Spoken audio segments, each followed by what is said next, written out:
আসসালামু আলাইকুম। সবাই কেমন আছেন? আশা করি সবাই সুস্থ সুন্দর আছেন। আজকে আমি দেখাবো আপনাদেরকে গ্রামীণ স্টাইলে কিভাবে রান্না করে। এখানে ওরা রান্না করবে, আমি জাস্ট ভিডিও করব। আজকের রান্নাগুলো যদি আপনাদের ভালো লেগে থাকে, অবশ্যই একটা লাইক করবেন। তাহলে চলুন কি রান্না করে। এখানে মাটির চুলায় একটা কড়াই বসিয়ে দিয়েছে। এখানে পেঁয়াজ, লবণ, পেঁয়াজ আর হচ্ছে মরিচ বাটা আর হচ্ছে আদা রসুন বাটা আর হচ্ছে লবণ, হলুদ এগুলো দিয়ে ভালো করে একটু কষিয়ে নেবে। এখানে জাস্ট ও রান্না করতেছে, আমি শুধু ভিডিও করতেছি।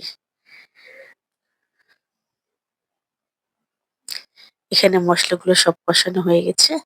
এবার মাছগুলো সব দিয়ে ভালো করে একটু নেড়ে ছেড়ে নিব। মাটির চুলার রান্না অনেক মজা হয়। আপনারা কি কখনো মাটির চুলায় রান্না করে দেখেছেন? মাটির চুলায় রান্না প্রতিটা খাবার এতই টেস্টি। মাছটা প্রায় হয়ে আসছে।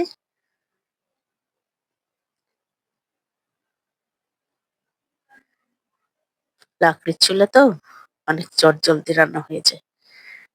মাছের কালারটা অনেক সুন্দর আসছে, তাই না?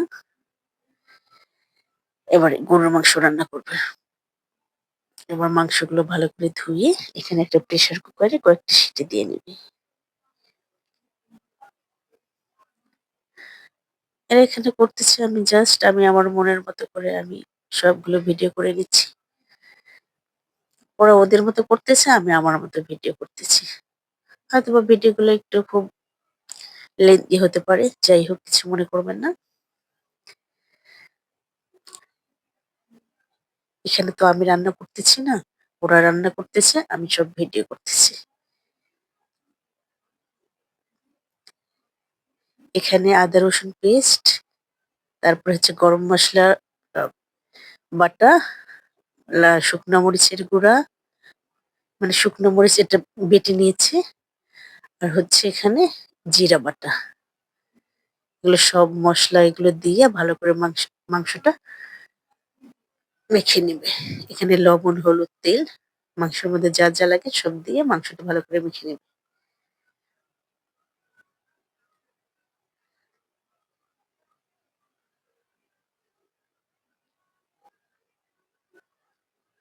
মাখানো হয়ে গেছে। এবার একটা চুলায় বসিয়ে দিয়ে কয়েকটা সিটি দিয়ে আমার রান্নাগুলো প্রায় শেষ।